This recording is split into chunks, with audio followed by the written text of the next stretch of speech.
Magandang araw po, Sir Blair. At sa lahat po ng inyong mga subscriber sa inyong mga YouTube channel na The Voice Addict at mga kwento ni Apong Isaac. Matagal ko rin pong pinag-isipan kung dapat ko rin po bang isulat ang kwento kong ito dahil baka pagtawanan lang din ako gaya ng mga ginagawa ng mga kasamahan ko dito sa terminal. Ako po ay isang tricycle driver, isang hamak na tao na pinipilit lumaban ng patas sa buhay. Pero kahit nagsusumikap na, madalas pa rin akong ibaba o i-down ng kapwa ko. Dati, halos araw-araw ay kinukutya ako at pinagtatawanan ng aking mga katoda dahil sa aking kapansanan. Ang tawag pa nila sa akin ay eng-eng, nang ibig sabihin ay baliw o tanga.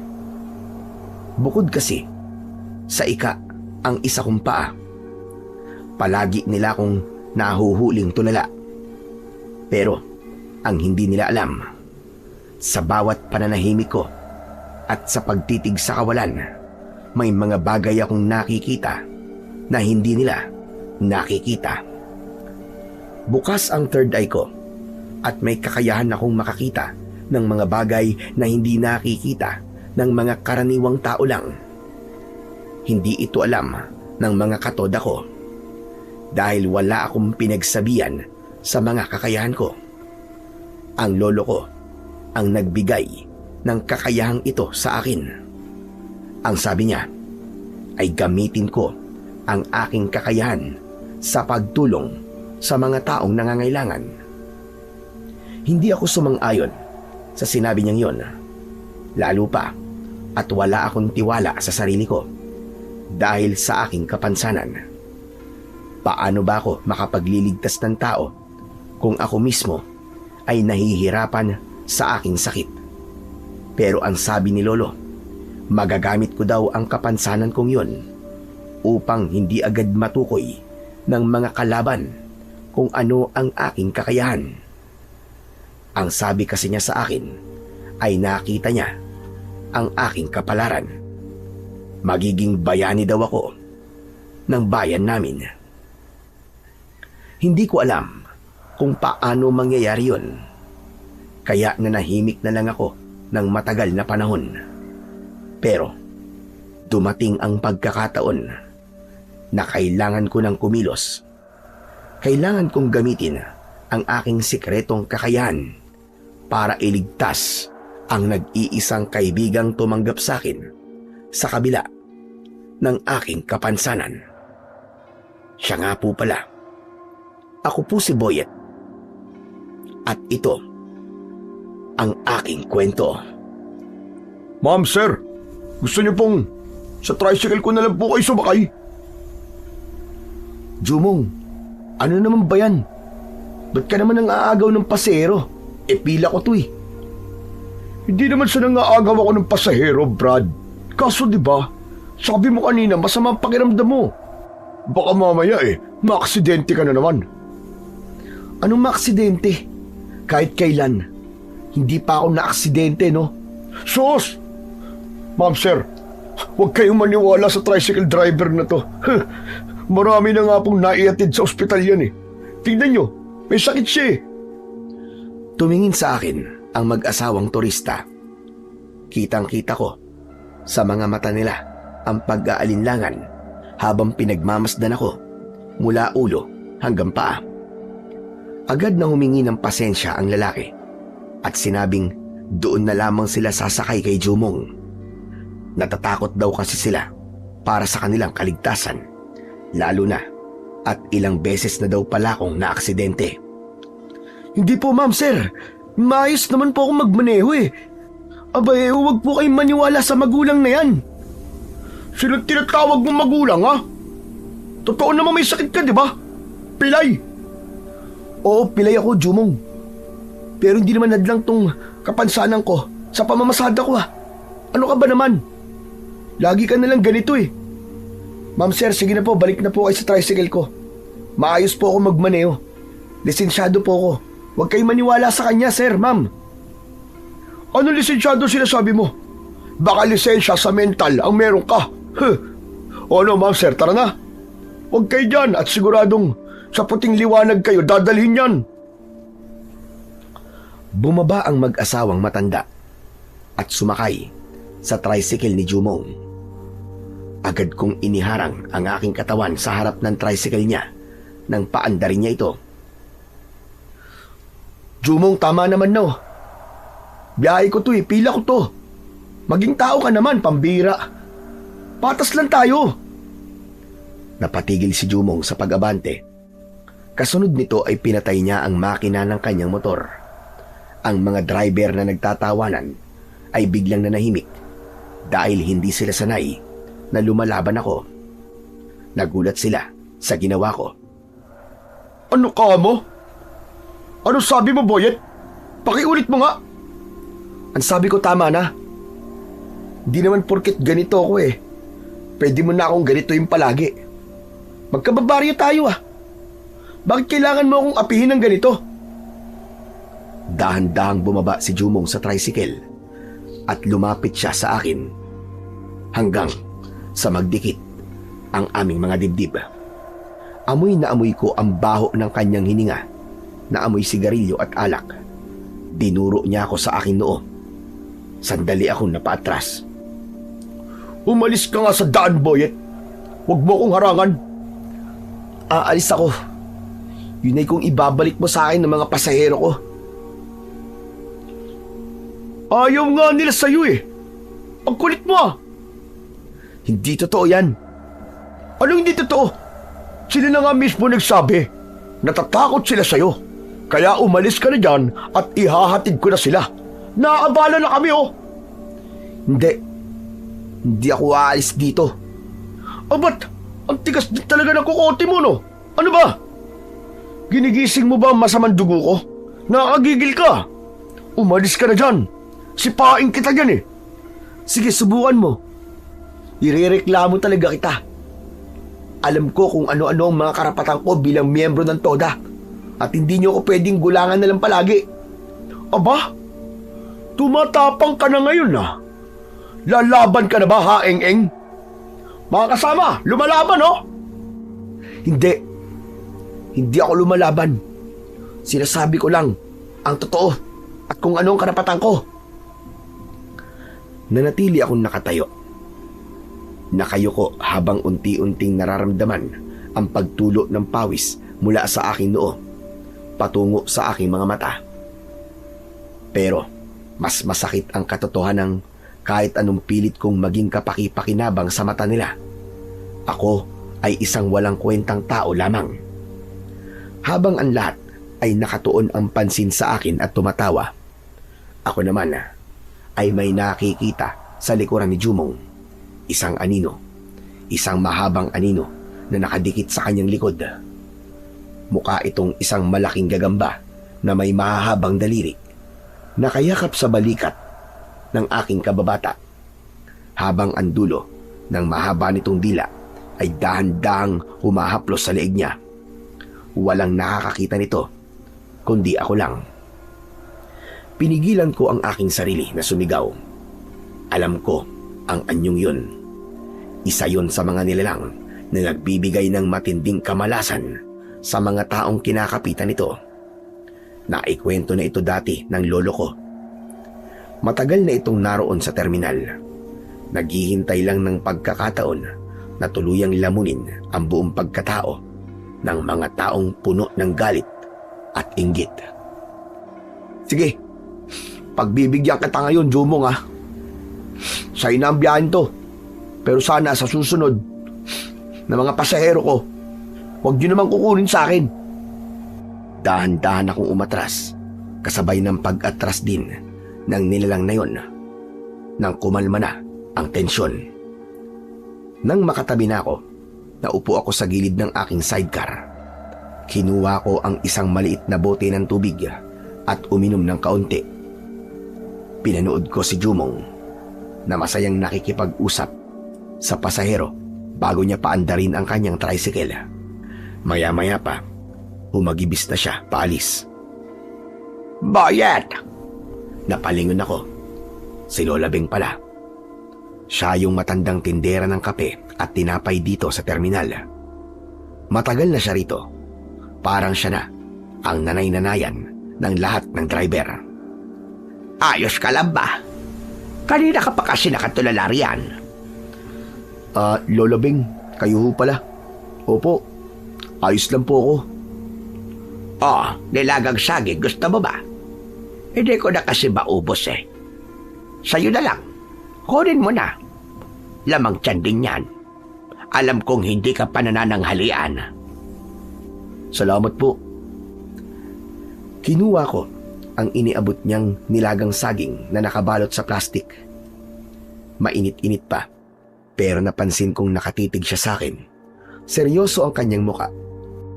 Lumingon-lingon muna siya sa paligid, parang sinisiguro na walang ibang nakakarinig sa amin bago siya nagsalita ng mahina. Nakita ko yung ginawa ni Jobong. Alam mo, ang sama talaga ng ugali ng batang yon. Akala mo'y kung sinong hari dito sa terminal, porket may bagong tricycle. Kaya nga po eh. Pero hayaan na lang po natin, Nanay Beng. Sanay naman po ako sa kanya. Medyo nanginayang lang po ako. Kita ko na po sana yun eh. Pambili din po sana ng gamot ko para sa susunod na linggo. Hay nako, kawawa ka na bata ka. Laging ikaw na lamang ang napag-iinitan dahil alam nilang hindi ka palaban. Oh, heto. Meron ako ditong nakatabing pera. Barya-barya lang ito galing sa benta ko ng kape at tinapay. Simula kaninang madaling araw. Pero siguradong makatutulong din ito sa iyo. Hiramin mo na lang muna. Huwag kang mahihiya. Bayaran mo na lang kapag may sobra ka ng pera. Alam kong kailangan mo ang maintenance mo para hindi ka sumpungin ng sakit mo. Akmang iaabot ni Lola Beng ang nakaplastik na pera mula sa bulsa ng kanyang pantalon, isang tumpok ng barya at lukot na 20 pesos. Pero mabilis ko itong tinanggihan. Hinawakan ko ng marahan ang kanyang kamay at dahan-dahang ibinalik ang pera sa kanyang bulsa. Naku, wag po Lola. Sa inyo po ang perang yan eh. Pangpuhunan niyo po yan para makapagtinda po kayo bukas. Huwag niyo na po akong masyadong alalahanin. Pakinabangan niyo po ang pinagpaguran niyo. May awa naman po ang Diyos. Baka mamaya may sumakay din po sa akin. Sigurado ka ba, Boyet? Opo, huwag niyo na po akong alalahanin. Tumahimik sandali si Lola Beng. Muli niya akong tinitigan na maigi. Yung tingin na para bang binabasa ang buong pagkatao ko. Boyet, bakit mo pa siya iniligtas? Sana ay pinabayaan mo na lang siya. Ha? Ang alin po, Lola? Huwag ka nang magkaila. Alam mo kung ano ang sinasabi ko. Yung si Jomong, sana hinayaan mo na lang siya. Iyon po ba? Pasensya na po kung nag-iskandalo po ako kanina. Medyo napuno na po kasi ako eh. Inagawan na naman po kasi niya ako ng biyahe. Tapos, ayaw pang sumunod sa pila. Akala niya po kasi siya ang hari dito sa terminal dahil bago ang motor niya. Hindi yon ang tinutukoy ko, Boyet. Huwag na tayong magpaligoy-ligoy pa rito.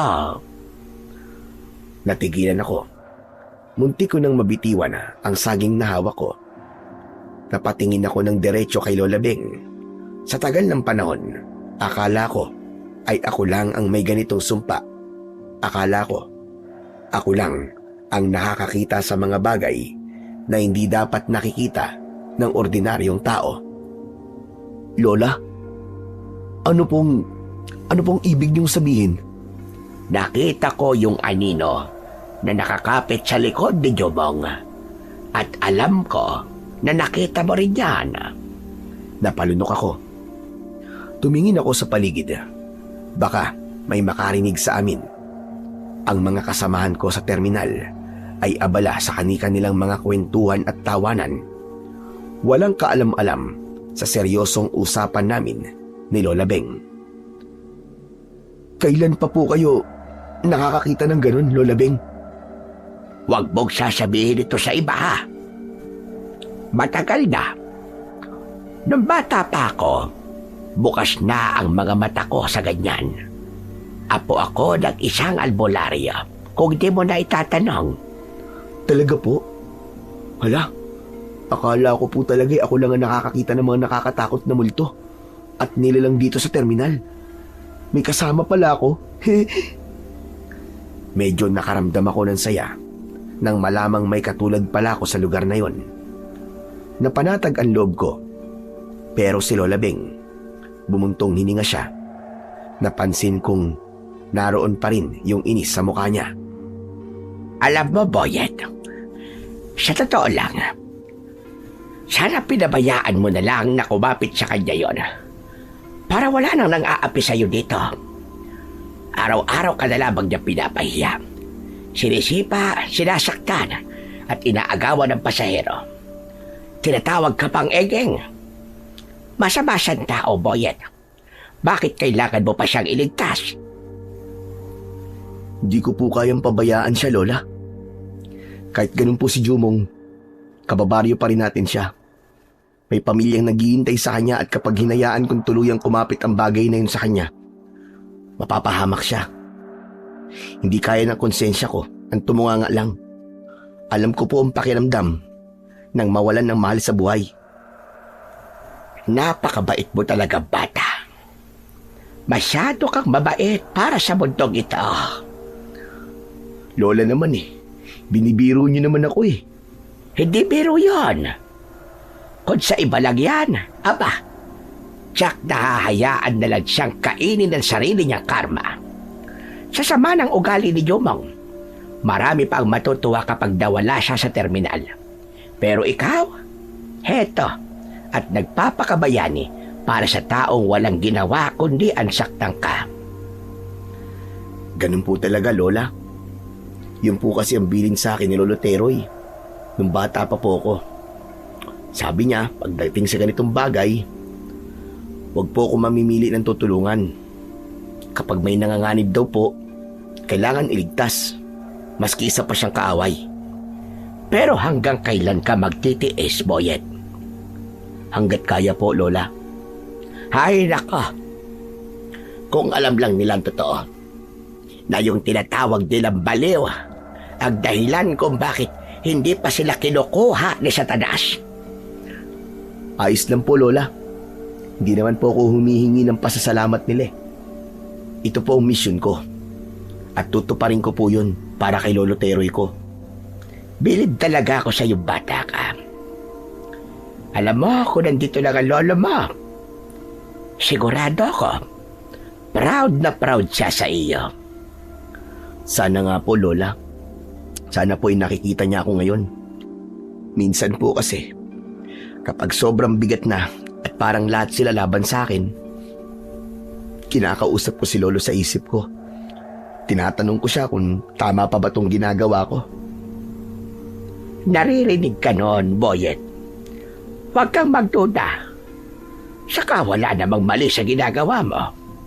At itong terminal na to, kung wala ka, aba, baka pugad na ito ng mga hindi nakikitang nilalang ng dilim. Kaya nga po tinitiis ko na lang po kahit saktan nila ako Katulad po nung ginawa ni Jumong kanina.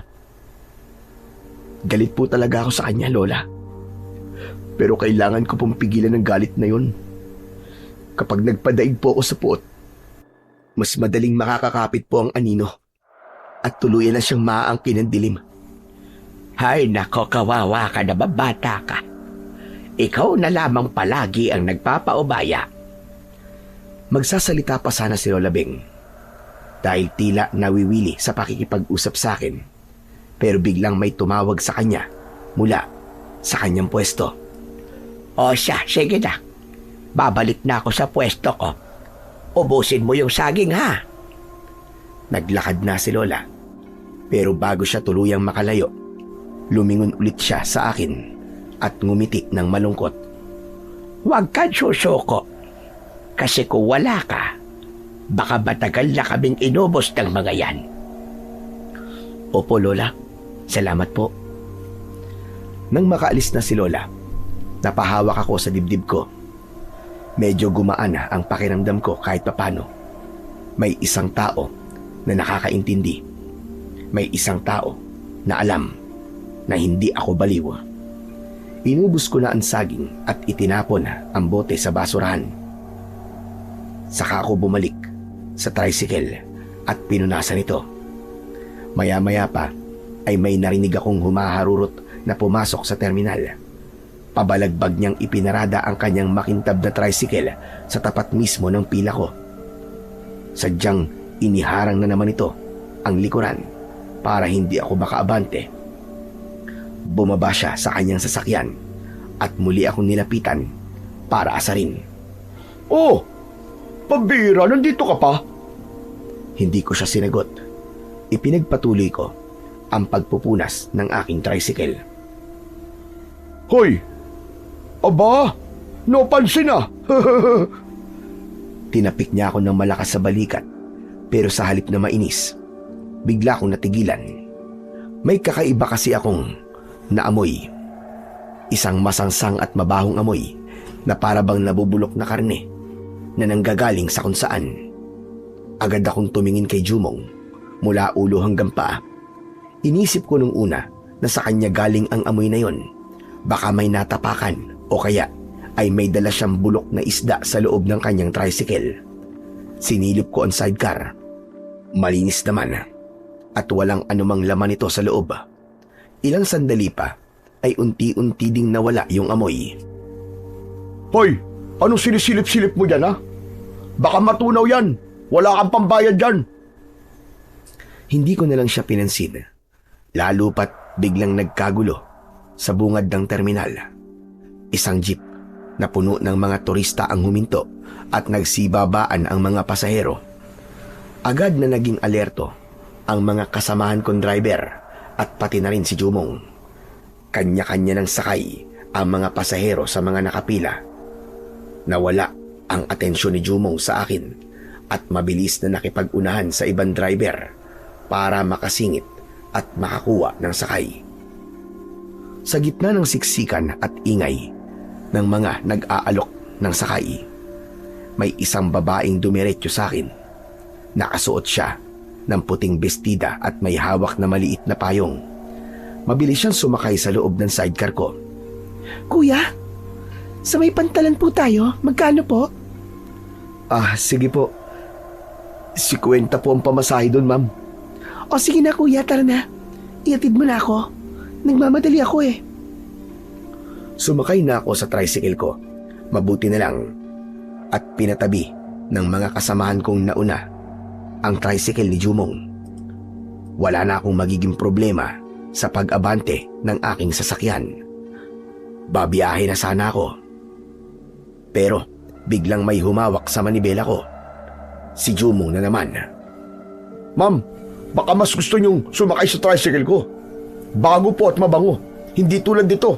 Nakalawangin na, mabaho pa. Bumaba na po kayo dyan, ma'am. Nakasakay na ako kuya. Bakit mo pa ako pinapababa? Ma'am, nagmamalasakit lang naman ako sa inyo eh. Baka kasi hindi kayo komportable rito. Tignan niyo naman itong driver oh. May sakit siya. Baka kung anong mangyari sa inyo sa biyahe. Hindi ko kailangan na malasakit mo. Umalis ka dyan sa daan at nagmamadali ako. Huwag kang abala. Napaurong si Jumong. Nagulat siya sa ginawang pagsusungit sa kanya ng magandang babae. Dahil tumanggi na ito, wala siyang nagawa kundi ang bigyan kami ng daan. O ano, Jumong, paano ba yan?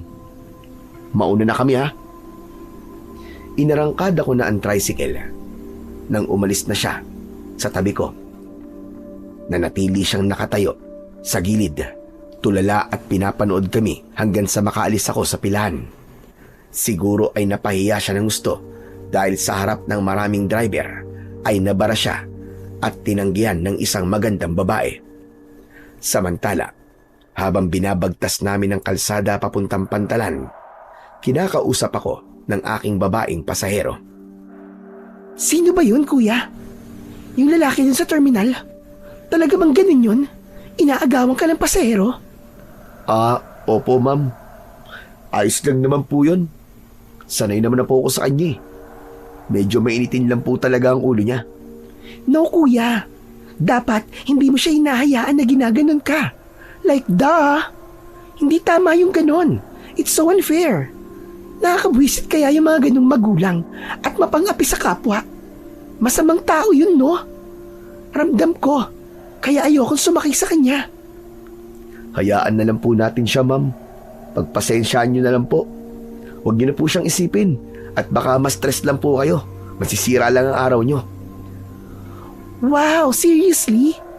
In fairness sa'yo, kuya ha, mabait ka. Kahit na inaaway ka na, nag-aalala ka pa rin sa kanya.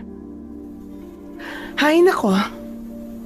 Kung ako lang yon, ay, nasigawan ko talaga siya. Salamat po mama. Ganun naman po talaga dapat eh. Hindi ako pinagkalooban ng kakisigan kaya sa ugali na lang tayo babawi.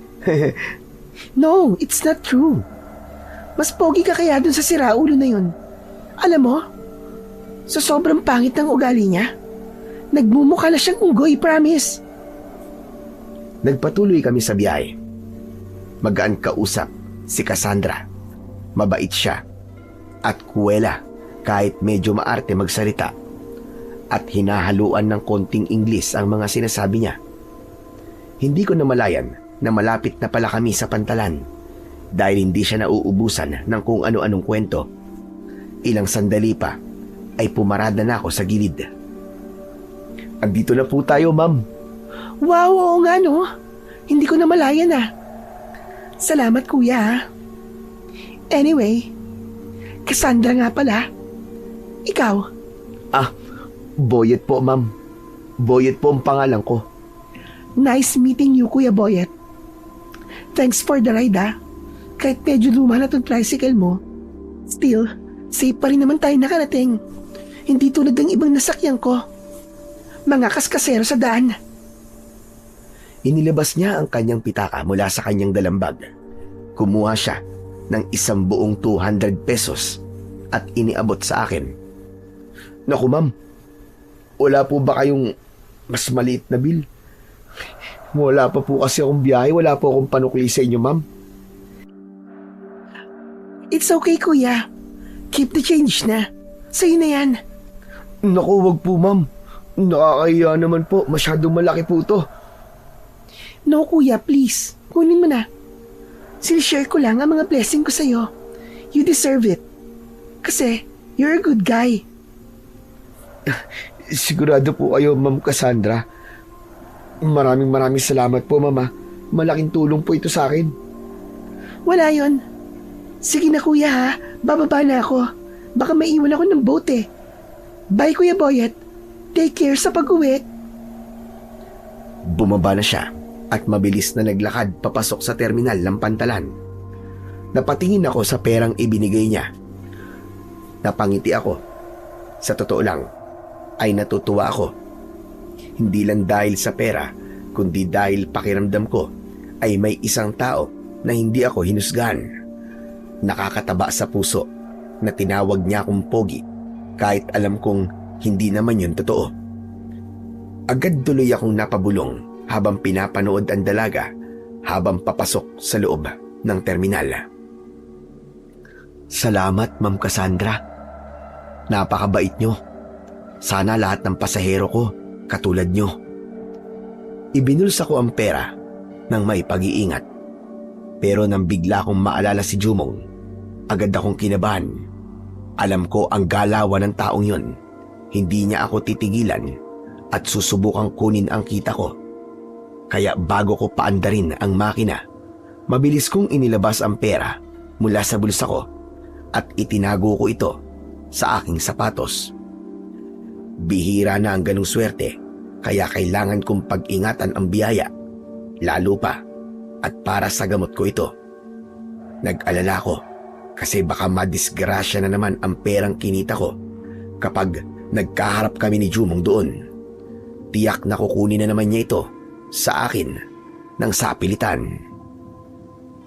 Umarangkada na ako pero habang bumabiyahe, naisip ko na umuwi na lang muna at wag na munang bumalik sa terminal.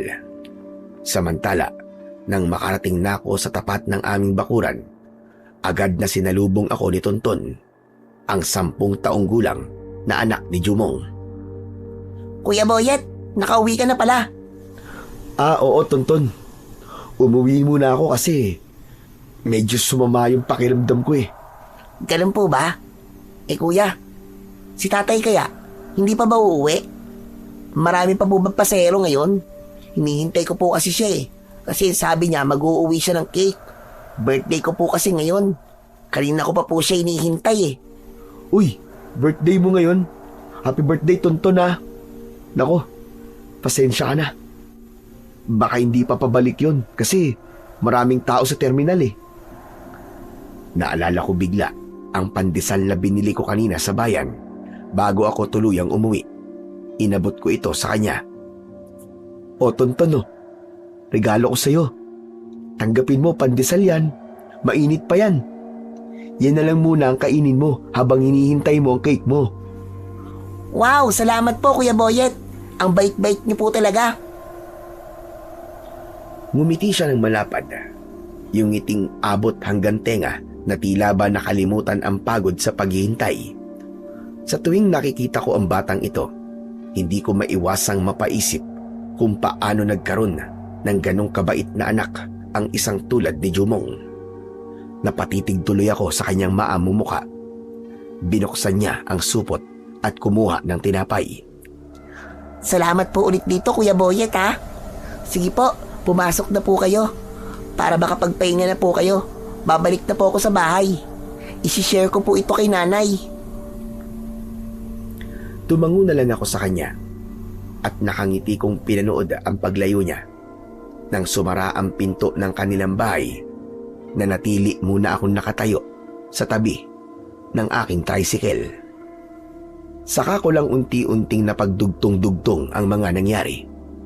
Naalala ko ang pangako ni Jumong kay Tonton, yung cake at yung sorpresa para sa birthday nito.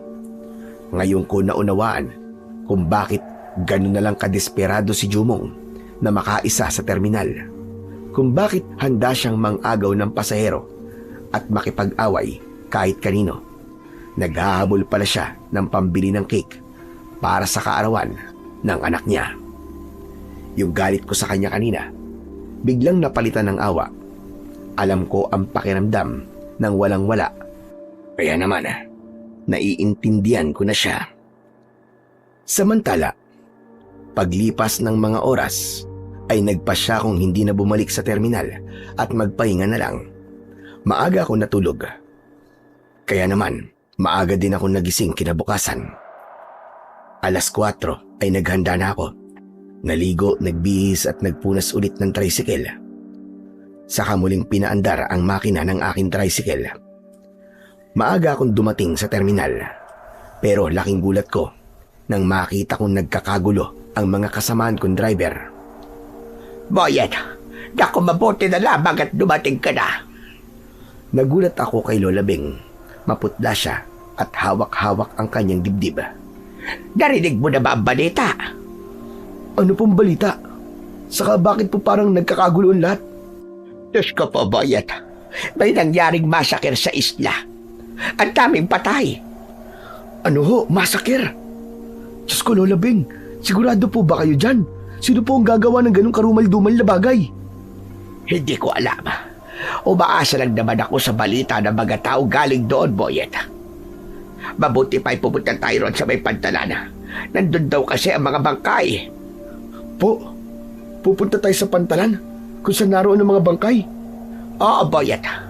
Para makita natin kung ano ba talaga ang totoong nangyari. Iba kasi ang pakiramdam ko. May masama akong kutob, Boyet. O sige po, tara na po. Sumakay na po kayo sa tricycle ko. Hindi na ako makatanggi Isinakay ko na si Lola Bing at dahan-dahan kaming bumiyahe patungo sa pantalan. Habang papalapit kami, unti-unting nagbago ang amoy ng hangin. Naging tila malansa ito. Nung una ay mahina lang. Parang amoy lang ng isdang natuyo sa araw. Pero habang umuusad ang tricycle ko, ay mas lalo pa itong tumindi. Isang masangsang at malansang amoy ng sariwang dugo ang bigla kong nalanghap. Napahinto ako sa gilid ng kalsada. Hindi ko na kinaya ang tapang ng amoy. Halos masuka ako. Ayos ka lang ba? Hindi mo na makaya ang amoy. Kung gusto mo, ay maghintay ka na lang dito sa motor. Ako na lang ang titingin. Hindi po, Lola Bing. Kaya ko po to. Kailangan ko rin po malaman kung ano po ang totoong nangyari. Mabilis kong kinuha ang aking panyo at itinali ng maigpit sa aking ilong at bibig para mabawasan ang tindi ng singaw ng dugo na tila nanuot na sa aking ilong. Muli kong pinaandar ang tricycle ko hanggang sa nakarating kami sa mismong pantalan. Nagkakagulo ang mga tao doon. Mabuti na lang at merong mga pulis na nagbabantay para makontrol ang mga taong nakikiusyoso. Naroon na din ang mga taga-punerarya. Matyaga nilang hinihintay ang pagbaba ng mga bangkay mula sa mga bangkang nanggagaling sa isla. May halos 10 katao ang naroon na. Nakahilera sila sa buhanginan. Diyos ko po, hindi ko akalaing ganito kalala ang nangyari sa kanila. Naiisip niyo po ba naiisip ko, Lola Bing? Oo, iho. Hindi ordinaryo ang pagkamatay nila. Imposibleng tao ang may gawa nito sa kanila. Halos pareho kami ng iniisip ng matanda. Lumapit pa kami ng gusto doon, mismo sa tabi ng yellow tape na iniligay ng mga pulis. At doon mas nalantad ang itsura ng mga bangkay. Ang bawat isa sa kanila ay may mahaba at malalim na biyak na nagsisimula sa dibdib hanggang sa dulo ng tiyan. Bukas na bukas ang kanilang katawan at malinis ang pagkakahati ng kanilang balat. Wala na rin silang lamang loob. Tuyo ang kanilang balat at kulay ubi na ang paligid ng kanilang mga tiyan. Aswang, Lola. Mga aswang ang may gawa nito. Oo, Boyet. Mga aswang nga ang may gawa. Pero bakit? Bakit nila ginawa to? Nakakatakot, Boyet. Natitiyak ko, hindi lang isang aswang ang may gawa nito. Madami sila. Nakakatakot nga po, Lola. Ano kayang mga aswang yun? Hindi ko rin alam. Basta-basta na lang nila itong ginawa. Wala silang takot kung pumatay.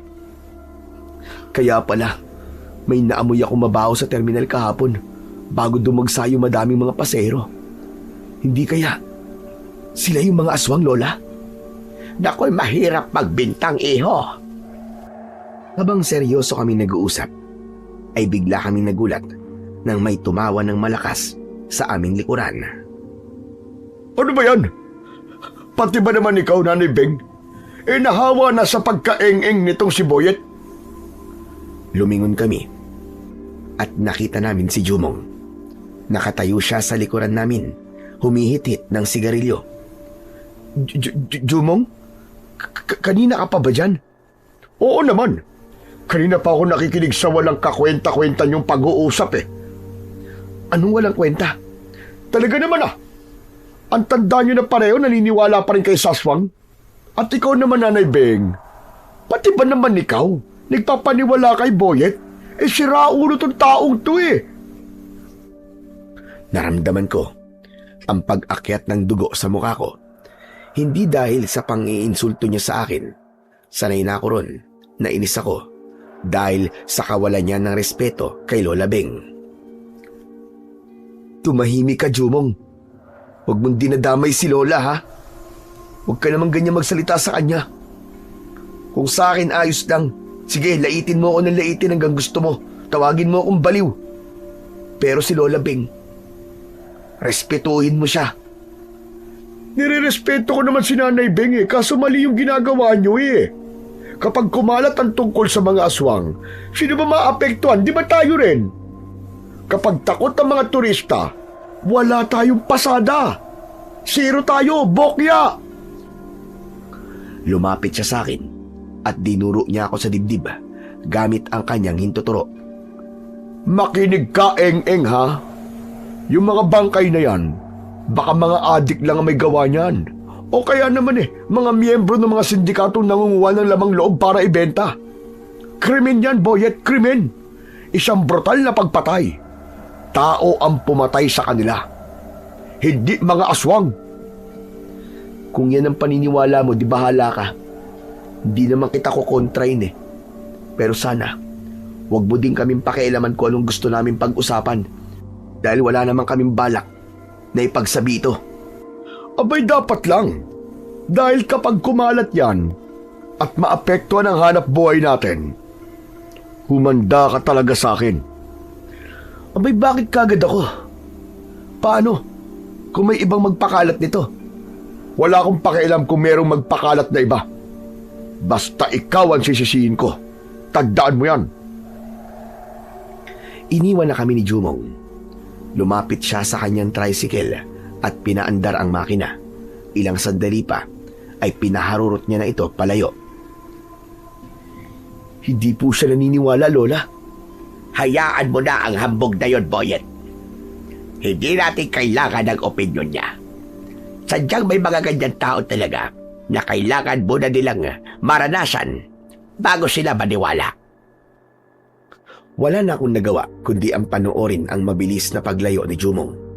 Kinakabahan ako, hindi dahil sa mga banta niya, kundi sa panganib na paparating na hindi niya magawang makita. Tumingin ako kay Lola Beng at nakita ko ang pag-aalala sa kanyang kulubot na muka. Tara sa isla, Boyet. Po, ano namang gagawin natin doon? Baka kasi may makuha tayong impormasyon doon. Pero Lola, baka nandun pa po yung mga aswang. Delikado po tayong pumunta doon, Lola. Oo nga, posibleng nandun pa ang mga aswang. Pero Boyet, manganganib tayo kapag hindi tayo kumilos. Kailangan natin mangalap ng impormasyon doon para alam natin kung paano tayo kikilos laban sa kanila. Bakit po? Bakit niyo po nasabi yan? May kutob ba kayong masama? Oo, Boyet. May kutob ako na posibleng lumipat dito sa bayan ang mga aswang na yon. Teka, natatakot ka ba? Natatakot? Oo naman, Lola. Sino po bang hindi matatakot sa ganitong pangyayari, di ho ba? Tao lang naman po ako Hindi ka ordinaryong tao lang, Boyet. May mahalaga kang misyon, hindi ba? May iniwan sa iyong tungkulin ang lolo mo. Tuparin mo yon, dahil wala namang kikilos kundi ang mga kagaya mo lang. Kung walang kikilos, gagawin nilang sementeryo ang buong bayan natin. Kaya halika na. Tara na sa isla. Wala na akong nagawa, kundi ang sumunod. Iniwan muna namin ang tricycle sa isang tago at ligtas na lugar malapit sa pantalan. Sumakay kami sa isang maliit na bangkang dimotor na pagmamay-ari ng pinsan ni Lola Beng. Habang binabaybay namin ang dagat, tila nag-iba ang kulay ng tubig. Naging parang itim na tinta ito sa paningin ko. Pero hindi ko na lang sinabi kay Lola. Binaliwala ko na lang. Pagdaong namin sa isla, agad na bumaba kami ni Lola Beng sa bangka. Sobrang tahimik ng lugar at wala kaming nakita maski isang tao sa may dalampasigan. Kaya naman, naglakad kami ni Lola papasok sa may pinakagitna ng isla. Ilang sandali pa ay narating na namin ito at doon namin nakita ang kumpulan ng mga tao. Sa harap ng isang resort, may mga bangkay pa na hindi pa nahahakot papuntang bayan. Nakahiga sila sa lupa at kitang-kita ang kalunos-lunos nilang sinapit. Katulad din sila ng mga nasa bayan. Wakwak ang tiyan at wala na ang mga puso, bituka at atay. Samantala, sa tabi ng isang puno, nakita ko ang isang matandang lalaki. Agad ko siyang nakilala. Siya yung pasahero na inagaw sa akin ni Jumong kahapon. Nakaupo siya sa lupa. Nakatalungko at yakap-yakap ang sariling mga binti. Nanginginig ang buo niyang katawan habang umiiyak ng tahimik. Lumapit kami ni Lola Beng sa kanya. Ayos ka lang ba? Hindi agad ito sumagot. Tumingin siya sa amin, pero ang paningin niya ay parang tumagos lang. Tay, ako po yung driver sa terminal kahapon. Yung una niyo po sinakyan pero lumipat po kayo sa kasamahan ko. Kung naalala niyo pa po, gusto lang po naming malaman kung ano po nangyari dito. Tinitigan niya ako. Parang pilit niyang inaalala kung saan niya ako nakita. Dahan-dahan tumango siya. Napalunok at pinunasan ng sipon at luwang humalo sa dumi ng mukha niya. Ikaw nga! Oo, naalala kita. Tay, nasan po yung kasama niyo? Wala na. Wala na siya. Pinatay siya ng mga hayop na yon. Pinatay nila siya nang walang kalaban-laban. Humagulgol ang matanda. Tapos ay napaluhod sa lupa. Nanginginig ang mga kamay dahil sa tindi ng emosyon niya. Huminahod ka. Sabihin mo sa amin kung anong nangyari dito. Anong oras nangyari ito? Gabi ito nangyari. Bandang 11:11 ng gabi ay sumakit ang tiyan ko. Kaya nagbanyo muna ako. Ngunit habang nasa loob ako ng CR, may naririnig na ako mga kaluskos. Tapos narinig ko yung malakas na sigaw ng asawa ko.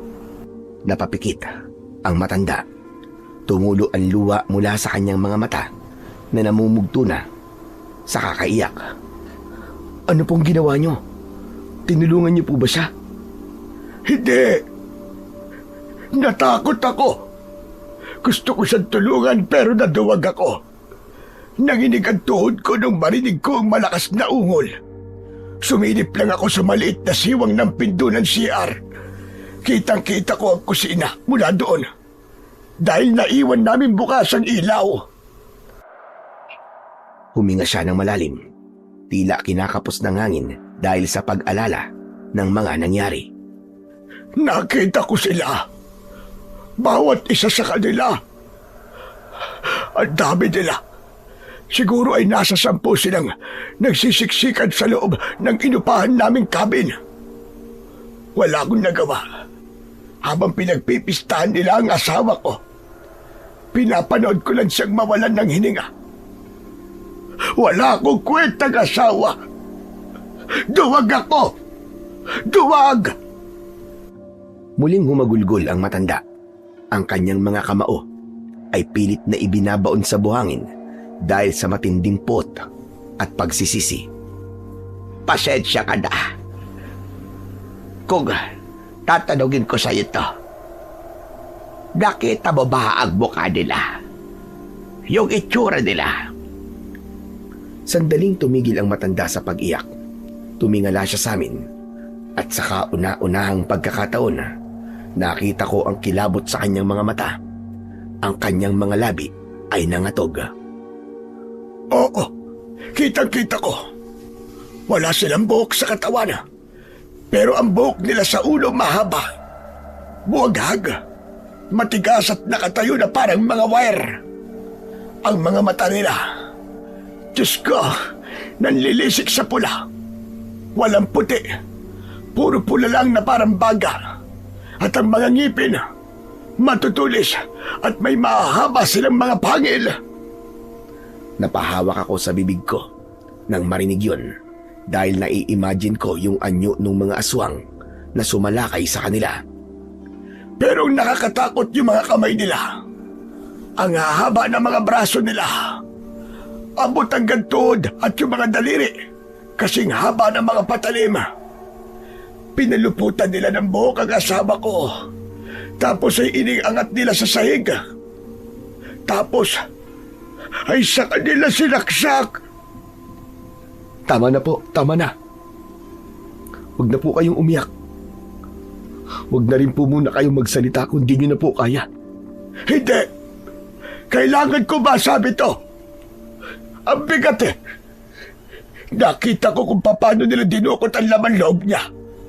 Yung bituka, yung atay at puso, pinagkagawa nila. Nagtutulakan pa sila. Parang mga gutom na aso. Kinain nila ang laman ng asawa ko at sinipsip ang kanyang dugo. Ang naiwan lang ay ang kanyang puso. Hinayaan na ni Lola Beng na umiyak ng umiyak ang matanda. Alam niyang kailangan itong ilabas ang sakit. Ilang sandali pa, tumingala ulit ang matanda at nagpalipat-lipat ng tingin sa amin. Pero hindi lang yon. Nang natapos sila kumain, narinig kong nag-uusap sila. Nag-uusap? Aba yan ang pinag-uusapan nila. Pinagkagalitan sila ng isang malaking aswang. Ang sabi, bakit daw kinain yung para sa puon nila? Pinarusahan sila. Sinaktan. At yung isang nanlaban, abay pinatay. Talaga? Anong ibig sabihin doon? Sabi ng isa, binubuhay nila yung kanilang Panginoon. At kulang pa daw. Hindi pa daw sapat yung mga nakuha nila. Kailangan pa raw nila ng mas marami pa para sa puon nila. At pagkatapos doon, isa-isa na sila lumabas ng bahay. Mabilis silang kumilos. Tumalon sila sa bintana. At yung iba sa pinto, naiwan akong mag-isa. Kasama ang bangkay ng asawa ko. Nilapitan ako ni Lola Beng at hinawakan ng maigpit sa braso. Tama ang hinala ko. Hindi lang ito basta pista ng pagkain. May ritual sila ginagawa. Ang buo na sinasabi nila. Kung ano man yon, hindi natin pwedeng hayaang magising yon. Kailangan nating lumaban. Lola, paano tayo lalaban sa ganung karaming mga aswang? Ang tanging kakayahan ko lang naman ay ang makakita dahil sa bukas na third eye ko. Maliban dun, anong magagawa ng isang tulad ko na bukod sa eng-eng na may kapansanan pa? Wag na Lola, baka mapahamak lang tayo dyan. Tama ang bata. Huwag na kayong lumaban. Hindi nyo sila kaya. Umalis na kayo. Ilayo nyo ang mga pamilya nyo. Dahil hindi sila titigil pumatay hanggat hindi nabubuhay ang poon nila. Hindi.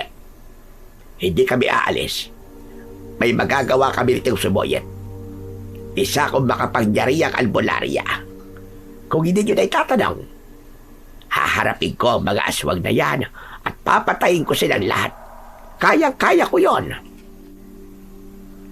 Napatingin ako kay Lola Beng. Nagulat ako sa ipinakita niyang katapangan at determinasyon. Kailangan na natin bumalik sa terminal gayon din. Kailangan natin balaan ang lahat tungkol sa isang dilubyong paparating. Pero Lola Beng, hindi maniniwala ang mga tao sa atin.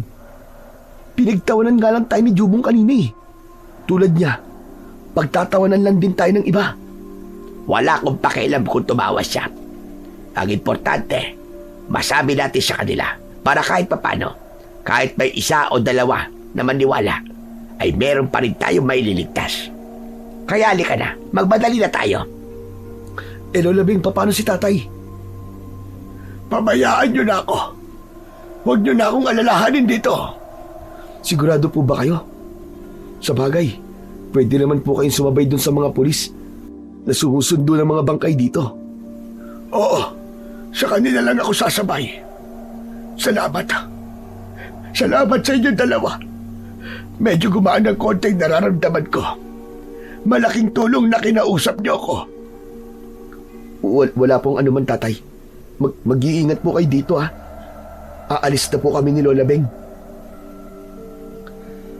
Nagmadali kaming bumalik ni Lola Beng sa dalampasigan. Halos takbuin na namin ang distansya mula sa resort hanggang sa pinag-iwanan namin ng bangka. Bawat kaluskos ng dahon sa paligid ay nagpapabilis ng tibok ng puso ko. Gusto ko nang makaalis sa lugar na yon. Mabigat ang hangin at nanunuot sa ilong ang amoy ng lansa at tuyong dugo. Mabilis kaming sumampa sa bangka. Hinila ko ang tali nito, saka pinaandar. Pero bago kami makalayo, muli akong napalingon sa isla. Sa di kalayuan, may natanaw akong naglalakad. Nanlaki ang mga mata ko. Nakilala ko siya kagad. Siya yung babaeng pasahero ko kahapon. Yung maganda, yung maputi at mabait na dalaga. Nakasuot pa rin siya ng puting bestida, pero kakaiba ang kilos niya ngayon. Nakangiti siyang naglalakad sa buhangin. Maya-maya ay bigla siyang humarap sa direksyon namin. Kahit medyo malayo, kitang-kita ko ang mukha niya. Nawala ang ngiti niya. Lola, si Mamo, yung pasahero ko kahapon. Baka pwede natin siyang isabay papunta sa bayan. Huwag, Boyet. Huwag ka na bumalik. Pero Lola, kawawa naman. Baka tulad din siya ni tatay na nakaligtas kagabi. Isabay na po natin. Baka patayin po siya ng mga aswang eh. Sabi na huwag na. Tignan mo nga siyang mabuti. Mukha ba siyang takot? Mukha ba siyang malungkot? Hindi naman siya humihingi ng saklolo. Pinanonood lang niya tayong umalis. Pero Lola Beng, Wala tayong dapat pagkatiwalaan sa mga tao sa islang ito ngayon. Posibleng isa siya sa kanila. Ang mga aswang ay magaling magbalat kayo. Ginagamit nila ang anyo ng tao para manlinlang. Kaya bilisan mo na. May kailangan pa tayong gawin, Boyet. Hindi na ako umimik matapos sabihin yun ni Lola Beng. Ipinagpatuloy ko na lang ang pagpipiloto sa bangka at hindi na muling nilingon ang dalaga. Tama si Lola Beng. Masyadong kalmado ang babaeng yun para sa isang lugar na katatapos lang makaranas ng dilubyo. Pagdaong namin sa bayan, agad naming isinaoli ang bangka sa pinsan ni Lola Beng na si Manggorio. Hindi na kami nagtagal sa may pantalan. Agad kaming sumakay sa tricycle ko. Ramdam ko ang matinding kaba ng mga oras na yon. Pero pilit kong nilalabanan kahit nanginginig na ang mga kamay ko sa manibela. Pagdating namin sa terminal, halos mabingi ako sa tunog ng mga tawanan. Nadatnan namin ang mga driver na masayang nagkikwentuhan sa ilalim ng shed. Ang pinag-uusapan nila, naging blessing in disguise daw ang nangyari sa isla. Marami kasing mga osisero na mga tao ang dumating para makibalita. Kaya sunod-sunod ang pasada nila papuntang pantalan. At isa sa pinakamalakas na tawa doon ay walang iba kundi si Jumong. Masaya niyang winawagayway ang perang kinita sa araw na yon. Hindi ko na napigilan ang sarili ko. Uminit ang dugo ko habang naaalala ko ang itsura ng matandang lalaki sa isla. Pinatay ko ang makina at bumaba ako ng tricycle ng padabog. tumigil nga kayo. Nakuha niyo pa talagang magsaya sa kabila na nangyayari sa isla. Grabe kayo. Wala na ba kayong konsensya? Ang daming namatay oh. Tapos sasabihin niyo blessing in disguise? Kasi lumakas ang pasada niyo? Tao pa ba kayo? Natahimik ang lahat. Ang tawa ni Jumong ay dahan-dahang napalitan ng isang nakakaasar na ngisi. Inilagay niya ang hawak na pera sa kanyang bag. Tumayo siya para harapin ako. Bakit, Boyet? Masama bang matuwa na kumita kami? Yung mga namatay sa isla, wala na kami doon. Mga kriminal ang pumatay sa kanila, hindi kami. Bakit kailangan namin makonsensya? Ang mahalaga sa amin, may pambili na kami ng bigas at may pambili na ako ng cake ng anak ko na hindi ko na ibigay kahapon. Eh ikaw, kung ayaw mo sa grasya, bahala ka. Grasya? Matatawag mo bang grasya yung ang daming namatay? Nahihibang na ba kayo? Alam niyo ba na galing kami ni Lola Beng sa isla? Yung pagkamatay nila, hindi talaga tao may gawa nun. May nakapagsabi sa amin na gawa yun ng mga aswang. At alam niyo bang matapos sa isla, ay dito naman ang isusunod nila? Tatawid sila dito sa bayan, mamayang gabi. Ilang sandaling katahimikan ang namayani pagkatapos kong sabihin yon. Pero ilang sandali ang nakalipas ay biglang sinundan nito ng malakas na halakak ni Jumong at ng iba pa naming mga kasamaan sa toda. Aswang! Huwag mo nga kami pinaglololoko, Boyet. Ano to, pelikula? O baka naman nakasinghot ka ng usok ng tambutso, kaya kung ano-ano na ang naiisip mo.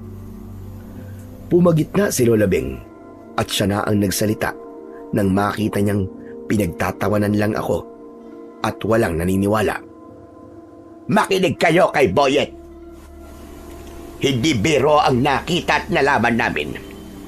Yung mga aswang, may binubuhay silang poon at kailangan nila ng maraming alay na lamang loob. Ang terminal na ito, ang pinakamalapit sa Pangpang. Kapag lumubog ang araw, tayo ang una nilang sasalakayin. Kaya babaya, kailangan ay maaga kayong umuwi. Magsipaghanda kayo. Siguraduhin ninyong ligtas ang pamilya ninyo. Tumigil sa pagtawa si Jumong, pero nanatili ang nakakainis na ngisi sa mukha niya. Nilapitan niya ako at tinapik ng malakas ang balikat.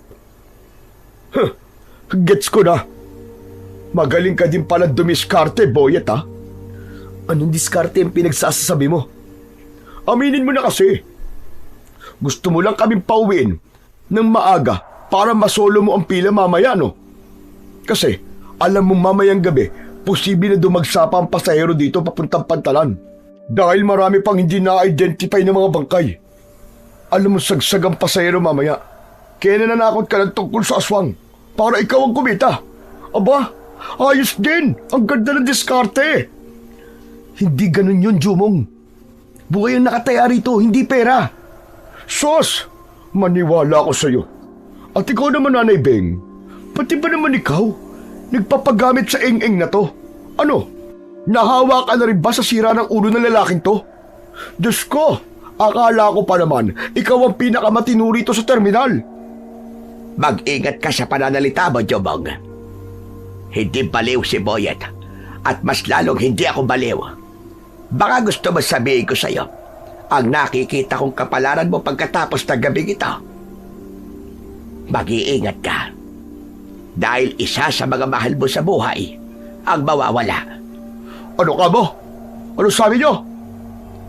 Hindi ko na uulitin ang nasabi ko na. Basta, makinig na lang kayo. Lalong-lalo ka na. Ayoko nang madagdagan ng mga bangkay na nakita namin sa isla at sa may Pantalan. Pero sige, kung ayaw din yung maniwala sa amin, bahala kayo. Wala kami magagawa. Tara na, Boyet. Ihatid mo na ako sa bahay. Tumaligod na kami sa mga kapwa ko tricycle driver. Tapos ay pinaandar ko na uli ang aking tricycle. Dinig ko pa rin ang malakas na hagalpakan nila ng tawa sa likuran namin. Tumingin ako kay Lola Beng. Seryoso ang kanya muka. Huwag mo kong tignan ng ganyan, Boyet. Sige na, iabante mo na ang tricycle. Hayaan mo na sila kung ayaw nilang maniwala. Hindi natin mapipilit ang mga taong nakapikit ang isip. Masasayang lang ang laway natin sa kanila. Pinarangkad ako na ang tricycle palayo sa terminal. Medyo hindi magandang pakiramdam ko sa ginawang yun ng mga kasamaan ko. Ang gusto lang naman namin ay mailigtas sila sa posibleng pag-atake ng mga aswang. Pero ayaw nilang makinig. Halos 30 minuto din kaming nasa kalsada ni Lola Beng bago namin marating ang bahay niya sa dulo ng bayan, malapit sa paanan ng bundok. Isang lumang kubo ito na napapalibutan ng mga halamang gamot. Pasok, Boyet. Bilisan mo. Pagpasok namin sa loob, agad na itinuro ni Lola yung maliit na altar na puno ng mga kupas na ribulto. Diyan sa ilalim niyan, may lumang baol. Kunin mo. Sige po. Lumapit ako doon at nang makalapit ay lumuhod ako at hinila ang isang mabigat na baul na gawa sa maitim na kahoy. Maalikabok ito at may nakaukit na krus sa bawat kanto. Binuhat ko ito ng pilit at ipinatong sa maliit na sala. Dahan-dahang binuksan ni Lola ang takip. Ang unang nakita ko ay isang mahabang itak. Ang talim nito ay hindi makinis, bungi-bungi at tila kinain na ng mga kalawang sa unang tingin. Sa tabi nito ay may nakalagay na ilang bote ng itim na langis at isang supot na pulang pulbos na parang asin. Lola, ano po ang mga yan? Yan ang gagamitin nating sandata laban sa mga aswang na kubot. Aswang na kubot? Yung po bang tawag sa kanila? Oo. Kung pagbabasihan natin ang kwento ng matanda, mga aswang na kubot ang pumatay sa mga tao doon sa isla. Ang mga buhok nila, ang pinakaarmas nila, humahaba yon na para bang mga buhay na baging na kayang sumakala at pumunit ng laman. At kapag binalot ka ng buhok nila, wala ka nang kawala. Kung ganun kalupit ang mga aswang na yun, bakit naman yung itak na yan ang gagamitin natin? Wala bang mas astig na sandata, Lola? Paano natin sila matatalo gamit yan? Huwag mong maliitin ang itsura ng itak na ito. Dahil yan ay binabad sa katas ng 7 klaseng mapapait na ugat ng halaman at pinagpala ng matatandang orasyon. Ito lang ang kayang pumutol sa buhok ng mga aswang na yon. Kapag ordinaryong itak lang ang gagamitin mo, parang goma lang yon, nalulubog pero hindi makakaputol o makakapatay ng aswang. Alam mo ba kung kanino galing yan? Kanino po? Sa lolo ko, na isang magaling at respetadong albularyo nung araw. Subok na niya ang itak na yan. Nung bata pa ako, naikwento niya sa akin kung paano niya nilabanan ang mga aswang na kubot gamit yan. Talaga po? Naku, pasensya na po kayo kung nag-alinlangan po ako. Ayos lang yun. Basta makikita mo ang galing at bisa niyan kapag sa oras na ng laban. Kinuha naman niya ang bote ng langis na itim. Pinahira niya ng langis ang talim ng sandata. Sa kanya ito inabot sa akin. Pahiran mo ang katawan mo nito mamaya. Amoy patay yan para sa kanila. Hindi kanila kagad na maaamoy o mapapansin. Yung pulang parang asin po. Yan naman. Pwede mo yung gamitin kapag nagkagipitan.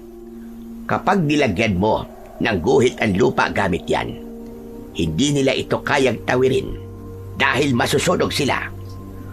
Ayos naman po pala, At least, may panlaban po tayo. Sinubukan kong pagaanin ang loob ko at ang sitwasyon. Pero hindi man lang ngumiti si Lola Beng sa biro ko. Sa halip, ay mas lalong sumeryoso ang mukha niya. Tapos ay bigla kong nakita yung matinding pag-aalala. Lumingon siya sa bintana. Lumilipas na ang oras, Boyet. Medyo kinakabahan ako sa paparating na gabi. Muli siyang tumingin sa akin at hinawakan ng aking balikat. Naramdaman ko ang lamig ng kanyang palad. Ang kailangan nating gawin ay mahanap ang eksaktong kubkuban kung nasaan ang bangkay ng poon na sinasabi nila. At saan naman po natin ito hahanapin? Sa isla po ba? Hindi. Hindi ko sigurado. Pero sa tingin ko ay hindi doon. Dahil ang mga aswang na yon ay tuso at maingat. Hindi nila basta-basta itatago ang pinaka-importanting katawan ng kanilang kalay sa isang lugar na madaling pasukin o mahanap ng kahit sino. Huminga ng malalim si Lola Beng. Tapos ay may kinuha siyang isang lumang mapa ng bayan na nakatago din sa ilalim ng kanyang altar. Isang luma at naninilaw na papel na may mga sulat kamay na marka. Kung ako ay tatanungin, ang mga nilalang na yon ay mahilig sa mga lugar na kinalimutan na ng tao. Itinuro niya ang isang bahagi ng mapa kung saan naroon ang isang lumang sementeryo. Kumunot ang aking noo dahil ang lupa na yon ay sa mismong baryo namin matatagpuan. Matagal nang abandonado ang lugar na yon Naaalala ko ang kwento ng mga matatanda na noong magkaroon ng malakas na lindol noong 1991. Nagkaroon ng malaking landslide sa bahagi ng bundok na yon. Halos mahati ang sementeryo. Ang kalahati ay gumuho at nahulog sa bangin. Habang ang natitirang bahagi ay nilamon na ng masukal na kagubatan at mga naglalakiyang ugat ng puno. Lola, ang sementeryong yan ay matatagpuan po sa baryo namin. Pero delikado na po doon. Sabi nila, yung mga nicho doon nakabukas na. At yung iba po ay nakalawit na po sa bangin. Wala na pong nangangas na pumunta dyan. Eksakto, Boyet. Yon ang perpektong lugar para sa kanila. Malayo sa tao, madilim at puno ng enerhiya ng mga pumanaw. Malakas ang kutob kung doon nila itinatago ang sinasabi nilang poon. Nanlamig ang buong katawan ko habang nakatitig sa mapa. Hindi ko akalain na ang kinatatakutan naming lugar nung bata pa kami ay siya palang magiging pugad ng mga halimaw na kubot. Lola, kung ganun po, kailangan ko muna po kayong iwan sandali rito. Napakunot ang noo ni Lola Beng. Halatang nagtataka sa biglaang pagmamadali ko. Lola, ang baryo namin. Nandun ang mga kaibigan ko at kilala ko. Kung tama ang kutob nyo na nandun sa sementeryo, ang puon nila, di malayong mas unang tatamaan ng baryo namin. Dahil literal na nasa bakuran lang namin ang sementeryong yun. Isang talon lang nila sa bangin. Nasa mga kabahayan na sila. Kailangan kong balaan ng mga tao dun. Huwag kang mag-alala, Boyet. Alam mo ba, ang mga aswang, mas pipiliin nila na unahing salakayin ang mga lugar na malayo sa kanilang kubkuban. Dahil tuso ang mga yan, alam nila na kapag sa mismong bakuran nila sila pumatay, mabilis silang matutuntun ng mga tao. Ayaw nilang nabubulabog ang kanilang lungga. Mas gusto nilang magasik ng lagim sa malayo para ang atensyon ng lahat ay mapunta roon. Pero hindi pa rin pwede magpakampante, Lola. Paano kung desperado na sila? Sa bagay, tama ka, iyo. O siya, umuwi ka na. Gawin mo kung ano ang alam mong makabubuti para sa lahat. Dalhin mo na rin itong mga gamit. Kinuha ko ang lahat ng iniabot niya sa akin. Tapos ay pinaandar ko na ang tricycle ko. Nang makarating na ako sa may bukana ng baryo namin, halos nakasabay ko nang dumating si Jumong. Halos nagkasunod lang kami hanggang sa pareho kaming huminto sa kanya-kanya naming bahay. Oh, Boyet! Tignan mo to! Nabili ko na ang cake ng anak ko. Sabi ko naman sa'yo eh. Tama yung sinabi namin kanina na blessing in disguise yung nangyari sa isla. Oh, anong masasabi mo ngayon? Hindi ko na pinansin ang pang-aasar niya. Masyado nang mabigat ang daladala ko para pumatol pa sa kayabangan niya. Nakita ko siyang lumakad papunta sa pinto nila habang masayang tinatawag ang kanyang anak. Tonton! Tonton anak, nandito na si Papa! May dala akong sorpresa sa'yo! Lumabas ka na rito! Andito na ang cake mo, anak! Medyo na-late lang ng konti, ha? Pero binili ko naman yung pinakamalaki. Pero sa halip na masayang bata ang lumabas, ang asawa ni Jumong ang nagbukas ng pinto. Bakas sa mukha niya ang matinding pag-aalala at agad itong sumalubong sa asawa na parang maiiyak na. Sinabi niya na hindi pa raw umuuwi ng bahay si Tonton mula pa kaninang umaga. Ang sabi ng mga kalaro, huling nakita ang bata na nanghuhuli ng gagamba sa may paanan ng bundok. Nang marinig ko yun, ay para akong binuhusan ng malamig na tubig. Hindi na ako nag-aksaya ng panahon. Mabilis kong ibinuwelta ang tricycle ko at muling pinaandar ito ng sagsag. Kailangan kong bumalik kay Lola Beng. Siya lang ang makapagsasabi kung ano ang dapat gawin, lalo na't sa paanan ng bundok huling nakita ang bata. Pagdating ko sa kubo ni Lola Beng, agad ko siyang tinawag. Nakita kong bukas ang pinto pero walang sumasagot. Kinabahan ako. Hindi siya pwedeng mawala ng mga oras na yon dahil may usapan kami. Siya lang ang inaasahan kong makakatulong ko sa pagpuksa sa mga aswang. Muli akong sumakay ng tricycle at bumiyahe papuntang terminal para tignan kung naroon siya. Pero pagdating ko doon, ang sabi ng mga driver ay hindi naman daw bumalik ang matanda. Tumingala ako sa langit. Kulay kahil na ang paligid at malapit nang kumagat ang dilim. Kinakabahan na ako para kay Tonton. Kinausap ko ng masinsinan ang mga kasamahan namin driver. Mga pare, makinig muna kayo sa akin. Si Tonton, yung anak ni Jumong, nawawala. Baka pwede naman nating samahang maghanap ang kasamahan natin dito sa Toda. Kawawa naman kasi ang bata eh. Inasahan ko na kahit papano ay kikilos sila dahil mga kaibigan at kasamahan namin sila ni Jumong. Pero walang tumugon sa akin. Hindi nila ako pinansin. Ang iba ay tinalikuran ako habang ang iba naman ay nagkunwaring walang narinig. Ayaw nila.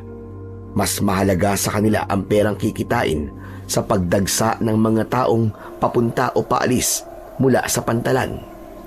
Sa gitna ng trahedya sa isla, ang nakikita lang nila ay ang pagkakataong makadami ng pasada. Nagalit ako pero wala akong magawa. Muli kong sinakyan ang tricycle ko at pinaharurot ito. Si Tonton ay kaibigan ko. Hindi ko hahayaan na maging pagkain lang siya ng mga aswang. Tonton, hintayin mo ako. Huwag kang matatakot. Parating na si Kuya Boyet mo. Mag-isa man ako, hindi ko hahayaang maputol ang buhay ng batang yon. Handa akong lumaban para sa kanya. Nang makarating ako sa may paanan ng bundok, ay agad kong ipinarada ang tricycle ko sa isang tagong bahagi sa paanan ng bundok. Nagsimula na akong maglakad. Dito ko naramdaman ang matinding hirap dahil sa kondisyon ng aking mga paa. Bawat takbang ko sa matarik at baku-bakong daan ay parang isang parusa. Kumikirot ang aking mga binti pero hindi ko yun ininda. Kumapit ako sa mga baging at mga ugat ng puno para lang hindi ako mahulog o mapaupo. Pilit kong hinihila ang sarili ko paitaas. Iniisip na bawat segundo ay mahalaga para sa buhay ni Tonton. Pagdating ko sa tuktok, bumungad sa akin ang lumang sementeryo. Ang mga nicho ay halos lamunin na ng mga baging. Habang naglalakad ako sa pagitan ng mga gumuhong semento, may narinig akong kaluskos at pamilyar na boses. Tonton! Anak! Tonton, nasan ka na ba? Nakita ko ang liwanag ng isang flashlight na pasulpot-sulpot sa gitna ng mga puno. Si Jumong. Agad ko siyang nilapitan at tinawag. Jumong! Boyet, ano ginagawa mo rito? Paano ka nakakyat? Nandito ako para hanapin si Tonton. Kailangan natin siya mahanap. Kung talagang nagawi siya dito, delikado. Dahil dito sa sementeryong to, posibleng nagkukuta ang mga aswang na pumatay sa mga tao sa isla. Ano ba sinasabi mo? Nag-aadik ka na ba, Boyet? O natuluyan ka na masiraan ng ulo? Hindi. Hindi ito ang panahon para sa asaran. Sinasabi ko na sa'yo, delikado ang anak mo, Jumong. Pagkasabi ko nito, ay biglang may narinig kaming kakaibang tunog mula sa kabilang bahagi ng sementeryo. Agad kong pinapatay ang kanyang flashlight at hinila siya sa likod ng isang malaking nicho. Tago! Bilis! Mula sa pinagtataguan namin, sumilip kami. Doon nakita namin ang mga taong dahan-dahang naglalakad sa gitna ng sementeryo. Mabilis kong binuksan ang itim na langis ni Lola Beng. Kumuha ako ng marami at agad na ipinahid sa aking braso at leg. Ano ba yan? Ang baho naman! Proteksyon to. Para di ka maamoy ng mga yan. Hindi yan mga tao, Jumong. Anong hindi tao? Baka mga kababaryo lang natin yan eh. Naputol ang sasabihin ni Jumong nang makita niya ang isa sa mga ito na biglang dumipa. Sa isang iglap, gumulo at humaba ang buhok nito na halos umabot na sa lupa. Ang mga mata ay naging pula, tinubuan ng matatalim na ngipin at umungol ng napakalakas. Mabilis na inagaw sa akin ni Jumong ang bote ng langis at agad na nagpahid sa kanyang katawan. At kahit masuka-suka na siya, siga pa rin siya ng lagay para masigurong hindi siya maaamoy ng mga aswang na yon. Sabi ko na kasi sa'yo eh. Ngayong alam mo na hindi ako nagbibiro. Oo na, manahimik ka na dyan.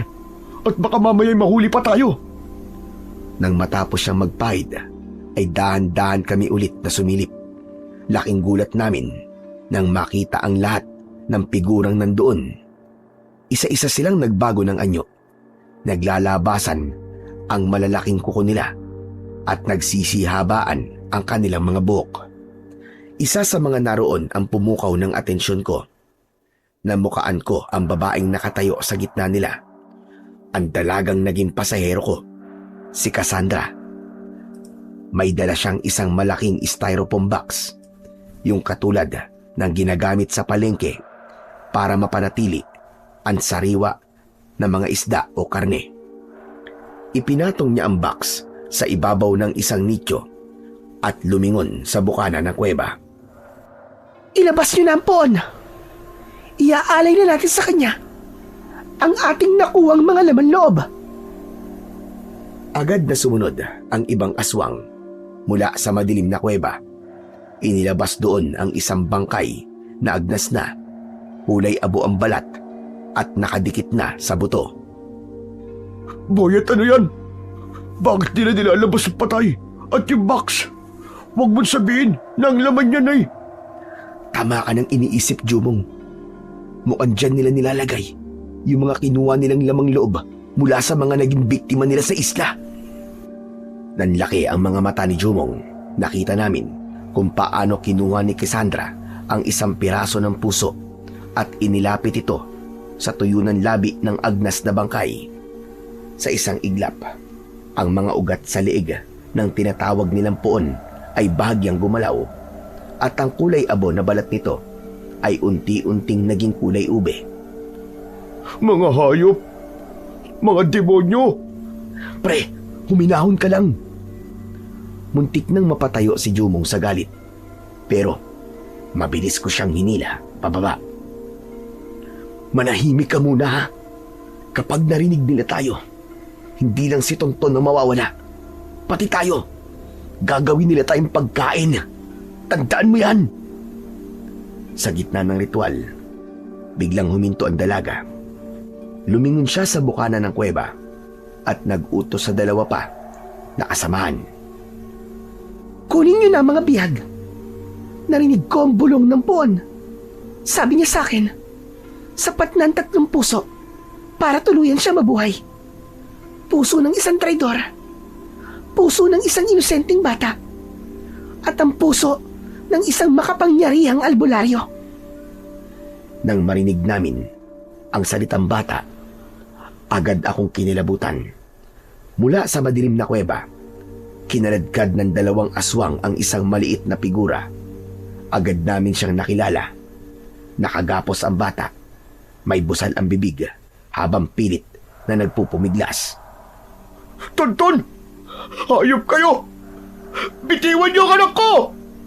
Hindi ko na napigilan si Jumong dahil sa bugso ng damdamin. Nakalimutan niya ang lahat ng babala ko. Tumayo siya at agad na sumugod. Ang lahat ng aswang na nandoon ay sabay-sabay na lumingon sa kanya. Agad akong lumipat ng pwesto at lumayo ng bahagya para hindi ako madamay sa pagkabulgar niya. Mabilis akong gumapang at muling nagtago sa isang mataas na nicho. May bisita pala tayo. Dakpin ang isang yan. Huwag din niyong papatayin. Gagawa tayo ng dagdag na piging pagkatapos ng ritual. Pwede nating gawing handa ang isang yan. Agad na sinalubong ng isang aswang si Jumong. Inambahan niya ng suntok ang aswang, pero bago pa man tumama ang kamao niya sa mukha nito, napuluputan na siya ng isang mahaba at maitim na kumpol ng buhok. Pinaluputan siya nito sa kamay at sa bewang. Saka siya iniangat sa ere. Bitiwan niyo ako! Mga ayop kayo! Tonton! Anak! Anak! Huwag ka matakot! Niligtas kita! Makakaalis tayo rito! Manahimik ka! Hindi na kayo makakalabas ng anak mo! Kayong dalawa, dito na kayo mamamatay! Wala nang nagawa si Jumong kundi ang sumigaw ng sumigaw habang inililapit siya sa kinalalagyan ng agnas na puon. Tapos ay saka siya inihagi sa tabi ni Tonton. Mabilis na tinalian ang kanyang mga kamay at nilagyan din ng busal ang kanyang bibig para tuluyang mapatahimik. Kasunod nito, inilabas nila ang pangalawang biyag. Si Lola Beng, mara siyang itinulak ng mga aswang palapit kay Cassandra. Sa wakas, ang dugo mo makapangyarihang albularya ang bubuhay sa tuyot na dugo ng aking poon. Matagal naming hinintay ang pagkakataong ito. Kahit nakagapos at madumi ang muka, tinignan siya ni Lola Beng ng diretso sa mata. Walang bakas ng takot ang matanda. Nagkakabali ka, Cassandra. Akala nyo ba, ganun lang kadali ang lahat? Hindi kayo magtatagumpay sa mga gusto nyong mangyari. Ang kadiliman ay laging may hangganan. Nilapitan ni Cassandra si Lola Beng at dahan-dahang hinaplos ang kanyang pisngi gamit ang dulo ng mahahaba at matatalim nitong kuko. Aba, matapang katanda. Pwes ngayon ay papatunayan ko sa iyo minsan na nanaig din ang kadiliman. Talaga? Alam mo, ang dilim ay parang isang anino. Mukhang malaki, mukhang matapang, pero sa isang kislap lang ng tunay na liwanag, naglalaho ito. Akala mo ba ay hindi ko alam ang binabalak ninyo? Ang sementeryong ito ang magiging huling hantungan ninyo. Huwag mo akong daanin sa matatalinhaga mo mga salita, tanda. Saka huwag ka nang umasa na matutupad yung sinasabi mo. Dahil hindi kami ang maililibing dito kundi kayo. Kasama na ang lahat ng mga tao sa bahay na to. Kapag nagising na ang poon, uubusin namin silang lahat. Wala kaming ititirang buhay. Tandaan mo yan, tanda! Agad na itinaas ni Cassandra ang kanyang kuko at mabilis na itinusok yon sa dibdib ni Lola Beng. Dinukot nito nang mabilisan ang puso ng matanda. Nanlaki ang mga mata ko. Masyadong mabilis ang mga pangyayari. Sa isang kisap mata, nawala ang tanging inaasahan ko. Ang matandang dapat ay gagabay sa akin ay wala na. Mabilis na ipinatak ni Cassandra ang dugo mula sa puso sa bibig ng kanilang poon.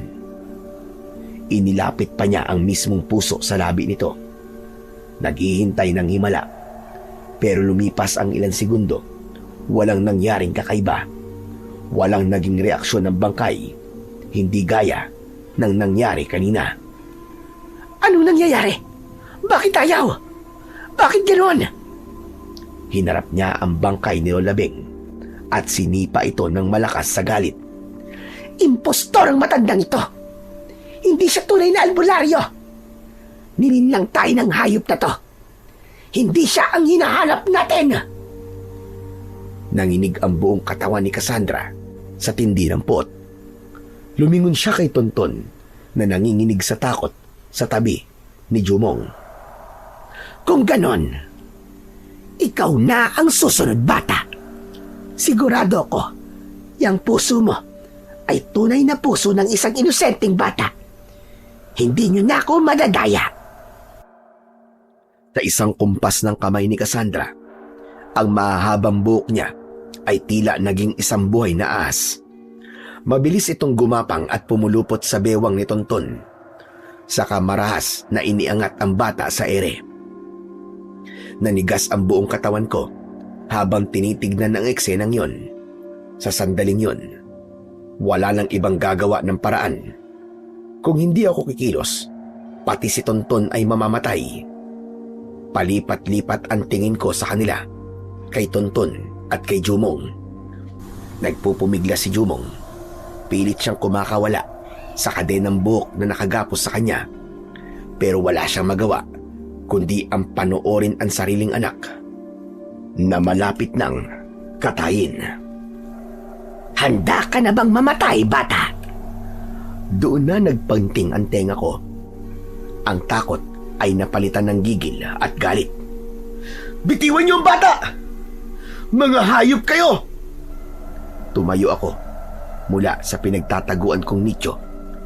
Sa kabila ng pilay kong paa, mabilis akong bumelo. Isinaboy ko ang isang dakot ng pulang asin sa direksyon ni Cassandra. Ang mga butil nito ay tila mga nagniningas na uling na tumama sa balat ng mga aswang na nakapaligid. Sino ka? Aray! Ang init! Nabitiwan niya si Tonton dahil sa hapdi ng asin na tumama sa kanyang muka. Bumagsak ang bata sa lupa. 2 aswang ang sumugod papunta sa kinaroroonan ko. Sige! Labanan niyo ako! Lumapit kayo! Iwinasiwas ko ang itak. Ang bungi-bungi nitong talim ay naglalabas ng isang kakaibang asul na liwanag tuwing tumatama sa liwanag ng buwan. Nakita ko ang takot sa muka ng mga aswang. Umatras sila, tila napapaso sa presensya ng sandatang hawak ko. Pero hindi pa tapos si Cassandra. Pinunasan niya ang kanyang muka at lumingon sa akin. Nanlilisik ang kanyang mga mata. Ang kanyang anyo ay tuluyan ng naging halimaw at ang bibig niya ay bumuka ng labis at ang kanyang kuko ay humaba palalo. Ikaw! Di ba ikaw yung driver na pilay na nagatid sa akin sa may pantalan? Pero paano? Hindi makapaniwala si Cassandra. Sa gitna ng kanyang galit, nakuha pa niyang manguyam. Ang tapang mo din Bakit anong akala mo? Magiging bayani ka? Tignan mo nga yung sarili mo. Hindi ka nga makatayo ng tuwid. Ang lakas ng loob mong mga mon. Lumingon siya sa mga kasamahan niyang aswang na kanina ay napaatras sa asin. Huwag kayong matakot sa lalaking yan. Isa lang siyang pilay.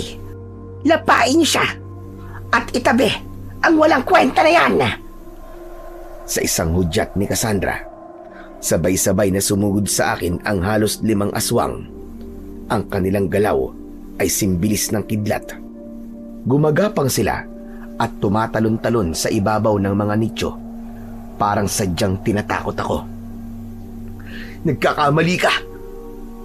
Oo, pilay ako. Pero kaya ko kayong labanan. Kaya kong hadlangan ang kabaliwang ginagawa ninyo. Hindi ko hahayaang mangyari ang binabalak nyo! Nang makalapit ang unang aswang, hindi na ako nag-isip. Buong lakas kong iwinasiwas ang aking itak na bigay sa akin ni Lola Beng. Sa isang iglap, nahati ang aswang sa gitna. At hindi lang basta hiwa, kundi nahati ito ng pahaba mula ulo hanggang sa pagitan ng mga binti.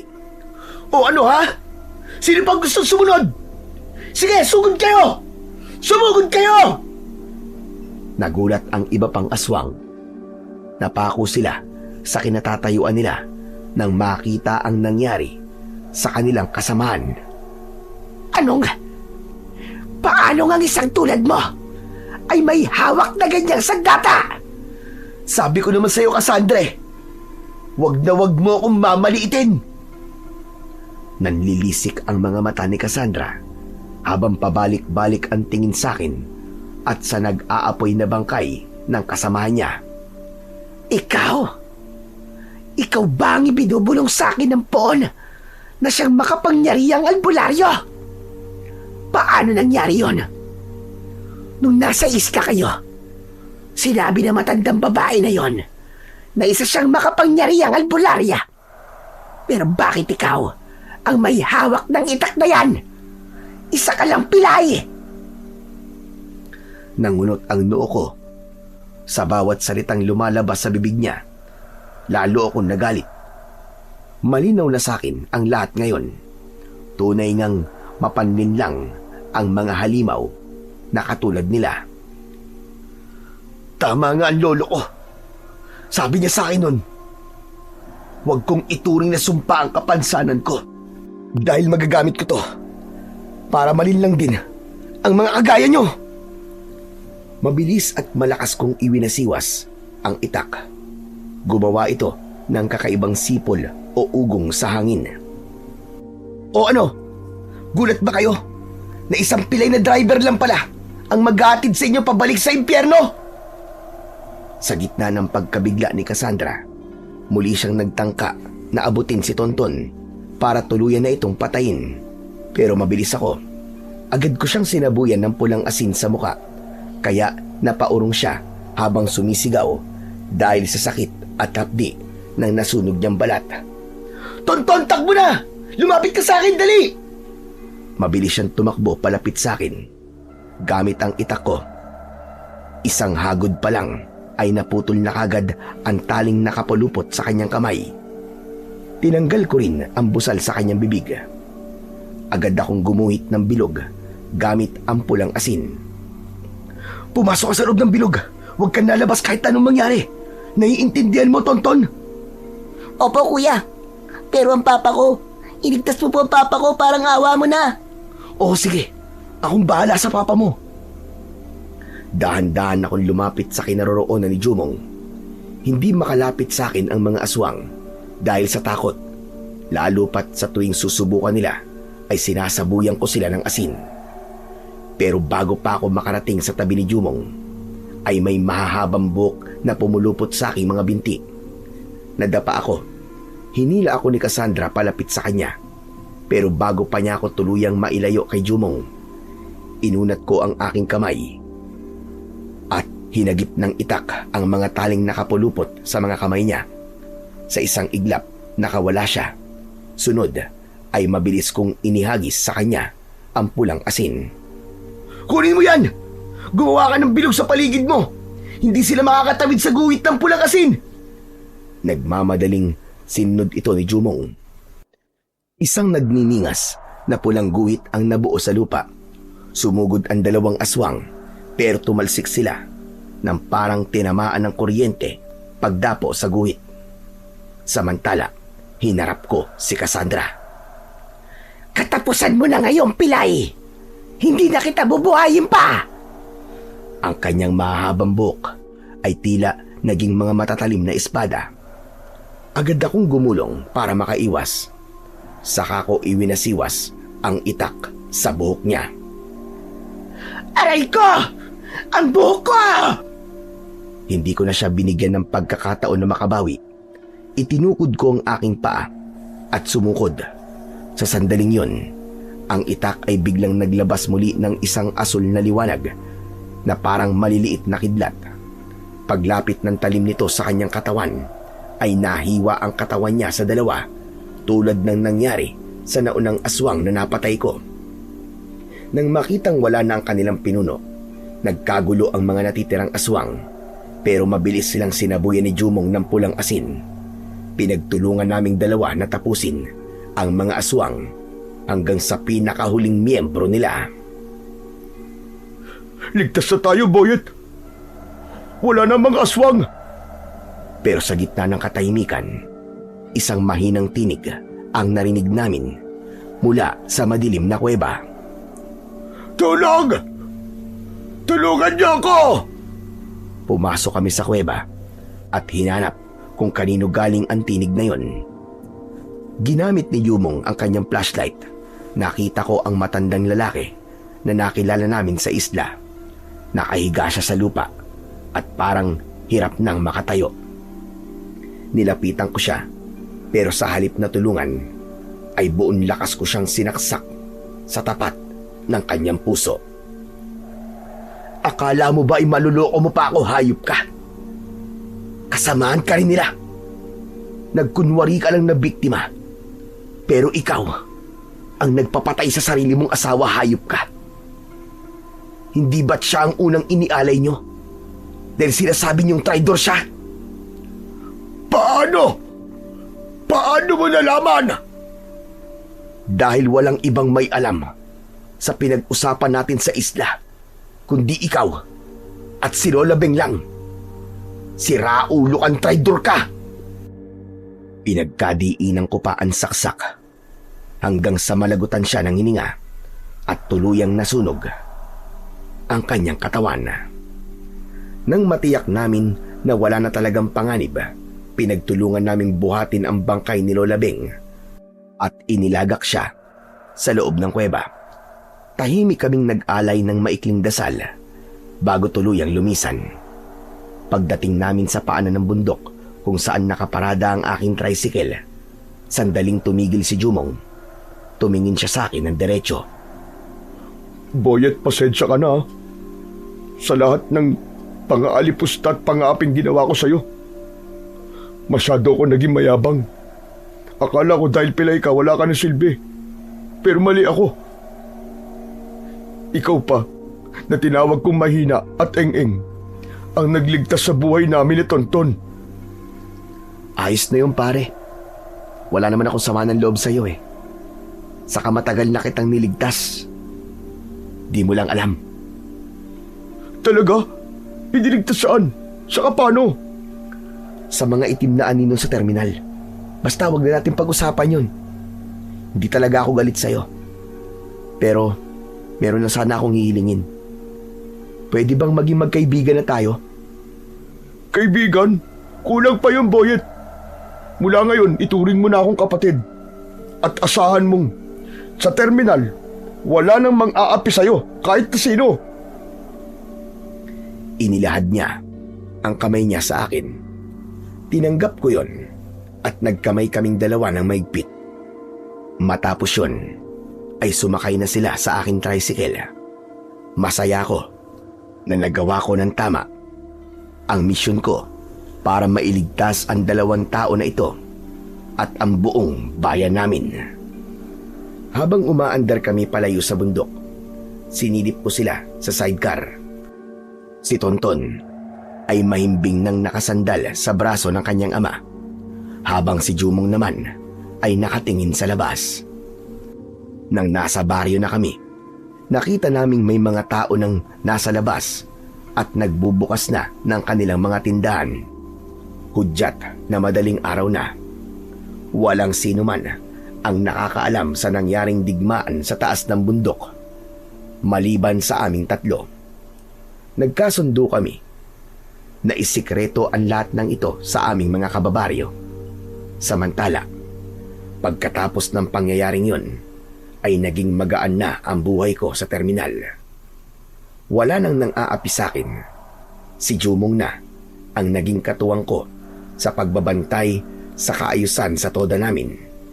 At kapag nagkikwentuhan kaming dalawa, palagi niyang ibinubulong sa akin na hindi lang ako basta isang simpleng driver, dahil ako ay isang tunay na bayani na nakagawa ng isang katapangan na nagligtas sa aming lahat.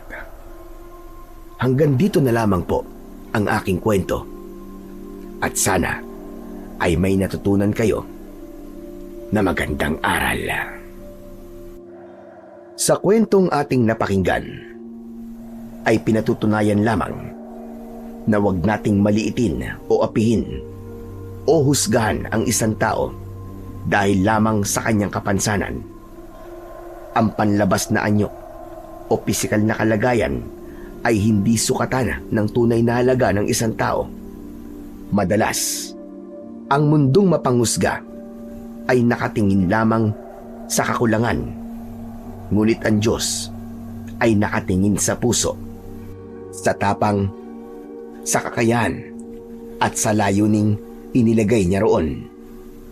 Hindi natin alam kung ang taong ating minamaliit ngayon ang siyang tatayo bukas upang ipagtanggol tayo, iligtas tayo sa panganib, o magsilbing ilaw sa gitna ng dilim. Marahil, siya pa ang magiging huwaran ng katatagan, inspirasyon ng marami at tatawaging bayani dahil sa kanyang lakas ng loob at pananampalataya. Ang paghamak sa kapwa ay paghamak din sa likha ng Diyos. Sabi nga sa unang Samuel, Kabanata 16, talata 7, ngunit sinabi ng Panginoon kay Samuel, huwag mong tignan ang kanyang anyo o ang taas ng kanyang pangangatawan, sapagkat ang tao ay tumitingin sa panlabas na anyo, ngunit ang Panginoon ay tumitingin sa puso. Sa huli, ang tunay na kadakilaan ay hindi nasusukat sa lakas ng katawan, kundi sa tibay ng puso at lalim ng pananampalataya. Kaya bago tayo manghusga, alalahanin nating ang bawat tao ay may nakatagong biyaya at misyong maaaring magpabago ng mundo. Ang pag-ibig at paggalang ang tunay na tanda ng marangal na pagkatao, sapagkat sa mata ng Diyos, walang maliit, walang kulang. Lahat tayo ay pantay-pantay sa kanyang paningin. May mga pusong handang maging dakila. Maraming salamat po sa walang sawa niyong suporta at pakikinig sa aking mga YouTube channel na The Voice Addict at mga kwento ni Apong Isaac. Hanggang sa muli, at pagpalain po nawa kayo ng Diyos na may kapal.